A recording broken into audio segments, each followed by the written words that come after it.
Welcome to my YouTube automotive channel. In today's video I'm sitting in a 2024 Nissan Rogue and I will show you how to change the tire pressure measuring units. This video should apply to third generation of Nissan Rogues made from 2021 all the way up to 2026.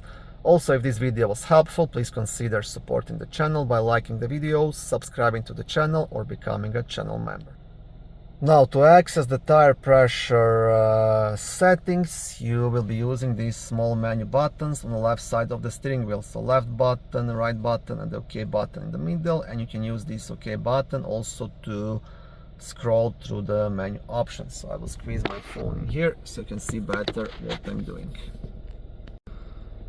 Okay, so keep pressing the right button until you reach these settings and then press OK.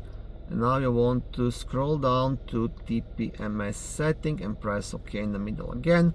And here is tire pressure unit. Press OK and you can choose between PSA, kPa, bars or this last setting.